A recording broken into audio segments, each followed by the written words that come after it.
Laidą pristato. Kad mažas sėklų pakelis virstų dideliu džiaugsmu. Žalia stotelė, viskas sodui ir daržui. Laidą remia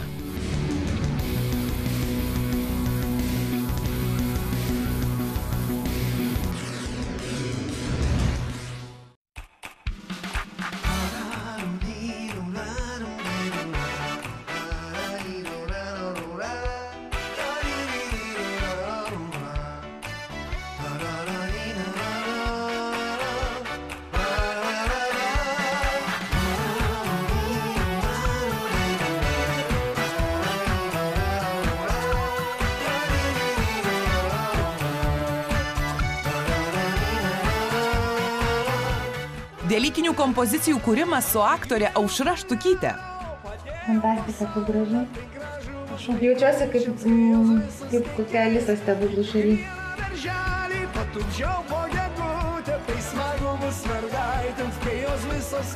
Sveiki, sveiki, čia laida Svajonių sodai. Šiandien mes toliau dirbame pas mūsų mylimą ir gerbiamą aktorę Aušrą Štukytę. Ačiū už gerbiamą ir mylimą. Artėja Velykos ir nuostabu, kad mano namuose mes kursime tokias gražybės.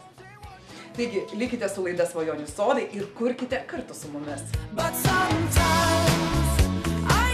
Aušra Štukytė, viena mylimiausių serialo Moterys meluoja geriau aktorių, rytoj prie Velykų stalo sės su savo artimiausiais ir brangiausiais žmonėmis. O iki šios ypatingos šeimos šventės jos laukė begalė darbų. Sakyk, Aušra, kaip tu ruošiesi Velykoms paprastai? Su mama mes visada savaitę iki Velykų imdavom tvarkyti namus. Tai čia, aš manau, jokios čia naujienos nepasakiau, čia visos moteris tą daro. Visi kampai išluostami, siurbliuojami, langai valomi.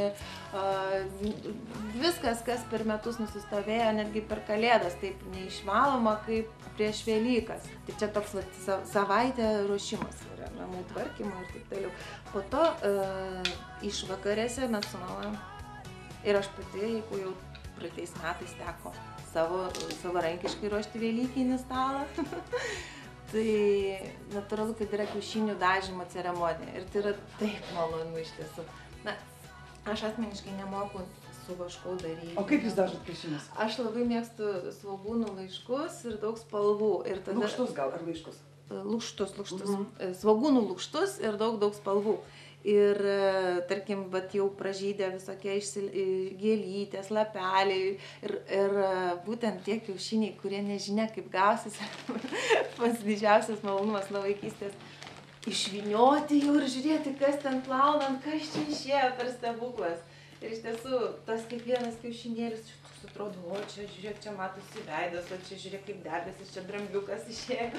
Tikrai toks vaikiškas tas malonumas ir mes praeitais metais su Maniškiu dviese ir jau ten po visų darbelių prisipirkom tų lukštų, kiaušinių ant pakuočių daugiausiai ir dirbame čia. Tai kaip maži vaikai smėlio dėžėjai.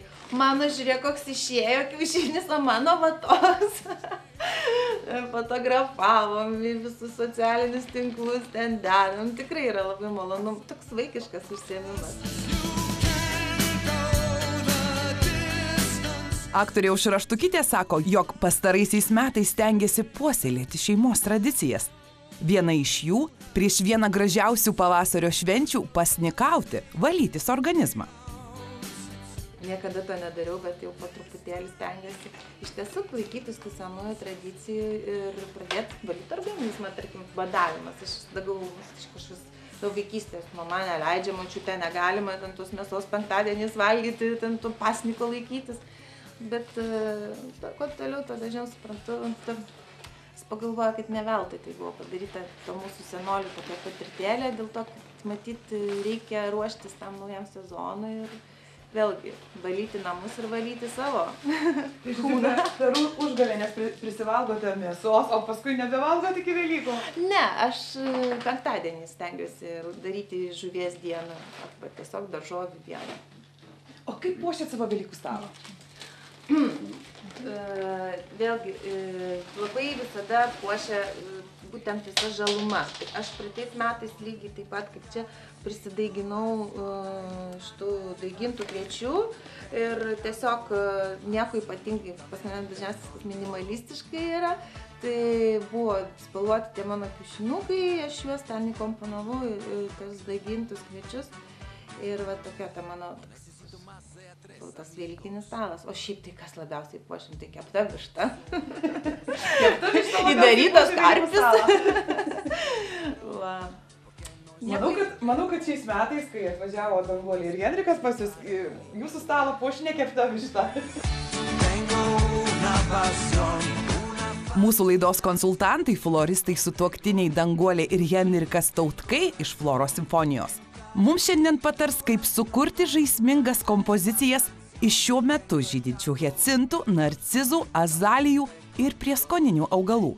Jau praėjusioje laidoje jūs matėte, kaip tai padaryti. Įtalpę pintinę įtiesiame celofano, įpilame drenažo, žemės mišinio ir sodiname augalus. Raudonėliui, hiacintui ir narcizui tinka ta pati žemė kaip ir prieskoniniams augalams, o orchidėją sodiname į specialią šiam augalui skirtą žemę orchidėjoms. Orchidėją sodiname taip, kad dalis jo šaknų atsidurtų žemės paviršiuje. Kompoziciją dekoruojame keramzitu ir dekoratyviniais kiaušiniais. Tikimės, jog mūsų laidos konsultantų patarimai jums bus įdomus ir naudingi ir jūs kursite kompozicijas kartu su mumis. O dabar parodysime, kaip sukurti lėkštę margučiams iš dekoravimui skirtų ar tiesiog paprastų skrybėlių. Sakykit, o šitą skrybėlę, aš galvau, kad jūs čia atvežėt. Man Sieną papuoštą, arba aušrai pasipuošti. Čia galima daug variantų, galima tą skrybėlę kaip ir dekoraciją daryti ir tiesiog išpuošti taip ir taip toliau ir galima padaryti tiesiog velykinę skrybėlę teisybę kaip dekorą. Mes tai sugalvojom, kad tai būtų stalo dekoras. O jūs patys ją gaminot? Ne patys. Tokią skrybėlę nupinti reikėtų turbūt dienos, kad labai gražiai išformuotume. Bet aišku, viskas įmanoma. O mes dabar šitą skrybėlę irgi darysim Velykom, kadangi stalas ir skrybėlė apvali, daugmaž apvalios formos suteikia ramybę, pilnatvę ir mes joje komponuosim vėlgi plunksnas. Plunksnas, kiaušinius, kaip tik va į kiaušinukus planuojam susodinti želmenis.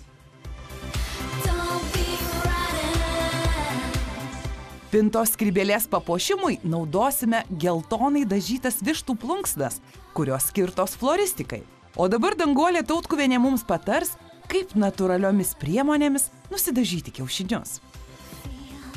Kadangi visi žmonės šiuo metu labai ieško natūralių būdų, žmonės parekomendavo, kaip galima nusidažyti su kava, su raudonu kopūstu.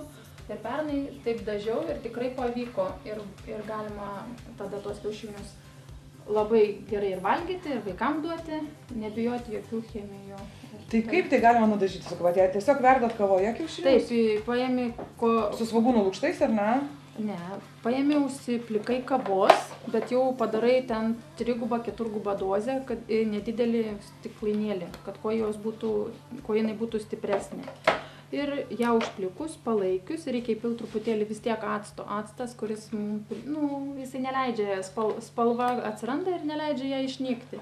Tai truputėlį acto ir tada išvirtus kiaušinius joje palaikyti. Ir nusidažo tokia rusva spalva, labai įdomiai. Dariau su raudonu kopūstu ir galvojau, kaip čia gausis. Bet aišku, geriausiai dažyti baltus kiaušinius, nes balti, labai violetinė tokia spalva įdomi gavosi irgi. Taip pat verdi kopūstas ir jis įskiria violetinį tokį skystį. Taip pat, aišku, reikėtų įpilti irgi atitinkamai acto. Ir priklausomai nuo kiaušinių, kiek iš karto norite nudažyti, tokį atitinkamą indą imti ir ten virti. Ir jie gaunasi tokios gražios spalvos violetinė, tokia įdomi.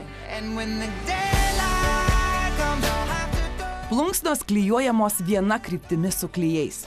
Ši iš skrybėlaitės kuriama kompozicija puikiai tiks kaip margučių lėkštė. Jos viduje vėl bus sodinama gyvų gėlių. Dabar imsime irgi taip pat čiobrelį, naudosim prieskoninį augalą.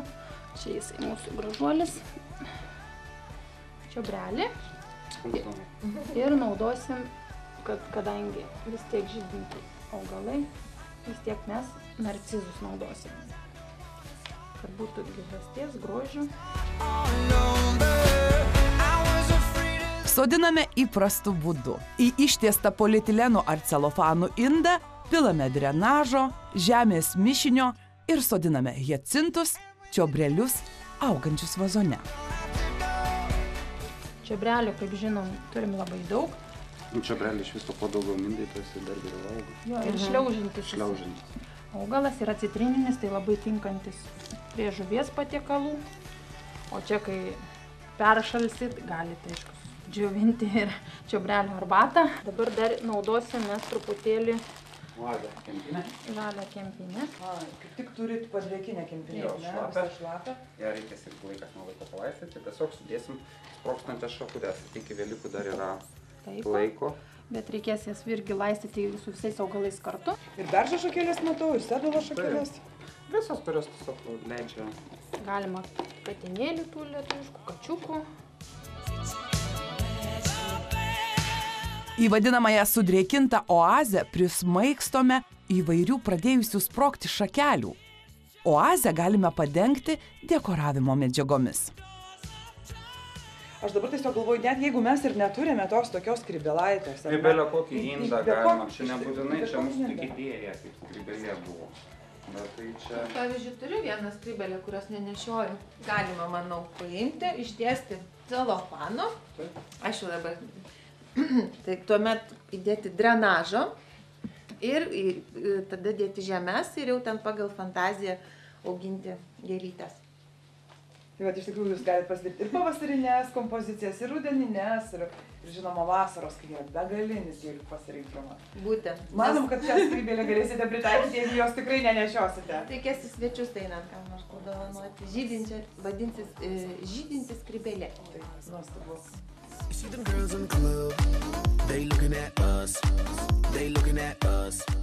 Šią kompoziciją Danguolė ir Henrikas dekoruos iš anksto paruoštais kiaušiniais, kuriems buvo išpūstas trynys ir baltymas. Kaip išpūsti, papasakokit. Paprasčiausias ir paėmė kiaušinį, praduri 2,5 skylutes atitinkamo dydžio ir vienu pūtimu, tiksliau daug reikia karto pūsti, priklausomai vėlgi nuo kiaušinio, kaip jisai ten viduje užsilaiko. Nuo didesnės skylutės, aišku, lengviau užsipučia ir viskas, ir išpūsti kiaušinukus. O po to čia priklijavot? O paskui čia padarėm tokią dekoraciją. Panaudojom juosteles, geltoną, žalią, galima rinktis savo tinkamų, kas nori ružavą, kas violetinę spalvą, kas ką prie interjero. Ir kaspinėlių pagalba bandom pririšti, aišku, kiekvienas čia sugalvosit, gal jūs savaip. O šitie siūlai balti kam reikalingi? Tiesiog čia padariau, aišku, irgi. Žiūrėsim, ar jie vizualiai atrodys mums kompozicijoje gerai. Bet jūs tiesiog prie narcizų derinat? Taip, Prie galima narcizų sakyti žiedų taip. spalvos, ar ne?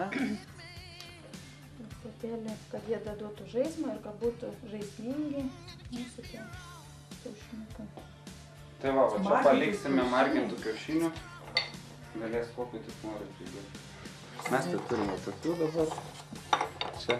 Kritinėlį. Tiesiog. Tai šitą puoštį tikrai bus ant stalo. Mūsų ir mintis buvo tokia, kad velykinį stalą. Velykos yra siejamas su spalvų įvairovė. O tie siūliukai, kaip mato, truputėlį jie duoda žaismo. Atrodo, kas čia tokio, bet tikrai. Tokia mintis. O kiekvienas, kaip aš sakau, žmogus gali pagal save, gali jų net nerišti ir nedaryti. Kompozicija dar bus gausiai palaistoma nusistovėjusiu kambario temperatūroje vandeniu ir įteikiama aktoriai Aušrai Štukytei. Tai va, prašom, visi stalo puošmena. Trūksta žodžių. Fantastika, kaip gražu. Prašom. Jaučiuosi kaip kokia Alisa stebuklų šaly. Tikrai labai gražu.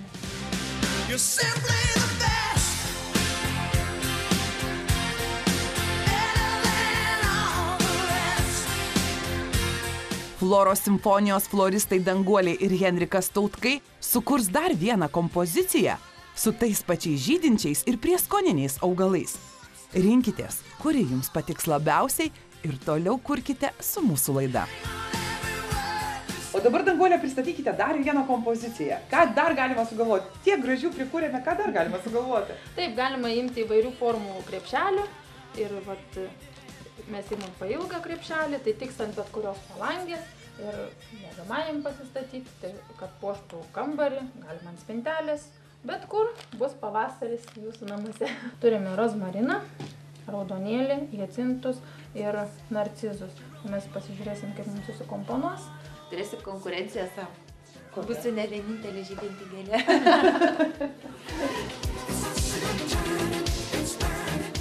Į celofanu ištiestą pintinę vėl beriame keramzito akmenėlių. Kol augalai vazonėliuose, juos galime bandyti sudėti taip, kaip mums norėtųsi ir išsirinkti tinkamiausią variantą. Galima naudoti ir keramikinius indus, bet man asmeniškai krepšeliai pavasarį tokio šiltumo duoda, tokio subtilumo. Dabar taip aš ir noriu. Kaip reikia padaryti? Va, tiesiog per vidurį. Ir stengsimės kuo Mažiau mažiau, šaknis kad pažįst. nukentėtų, kiek įmanoma, kad leistųsi laisvai prasiskirti. Henrikas padalins raudonėlį per pusę. Taip atskirti augalą galime labai paprastai – peilio ar žirklių pagalba.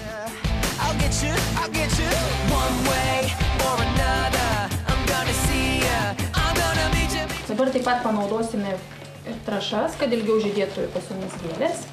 Su pieno išrūgom, jos nėra kenksmingos, ekologiškos, jų visur pamėtysim ir užbersim vėl likus truputėlį žemę, kad jie nesimatytų ir lėtai ištirptų. Ilgai ir kurį laiką tikrai nereikės jų nei tręšti, nei. Kurį laiką, tai čia kiek? Na, čia užteks ilgam. Jau Tai užteks kompozicija tikrai. Ilgo veikimo biologiškai aktyvios organinės trąšos Kondit atstatys natūralų dirvožemio derlingumą. Jos pagamintos naudojant pieno išrūgas, organinės medžiagas, organinę anglį ir ceolitą. Kai kompozicija jau pasodinta, ant viršaus vėl pilame keramzito akmenėlių, o pintinę dekoruojame floristikoje naudojamu sausu egzotiniu vijokliu.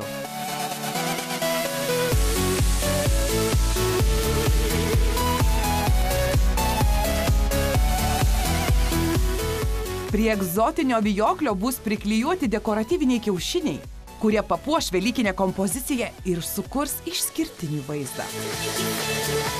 Norėjau sakyti Vilma, bet pasigalvoju. Gali personažą. Režisierius mane Vilma vadina. Režisierius Vilma vadina, ne?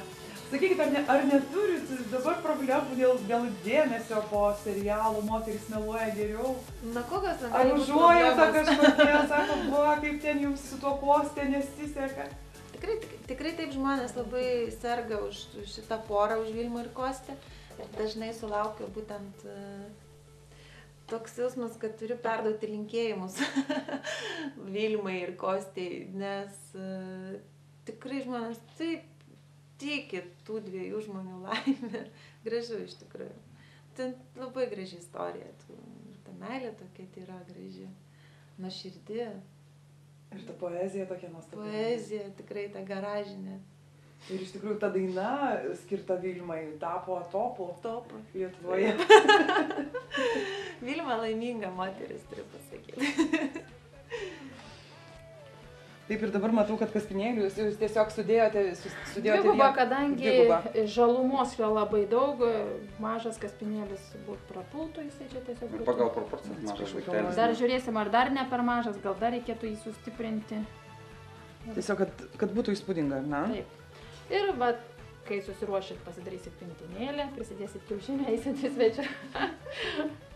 Dabar tik tai mums reikia rasti tinkamą vietą, kur mes čia. Kaip sukurti daugiau įspūdingų velykinių akcentų ir kaip sukurti kompoziciją su kambarinėmis gėlėmis, matysite jau po reklamos. Likite su TV3 ir laida Svajonių sodai.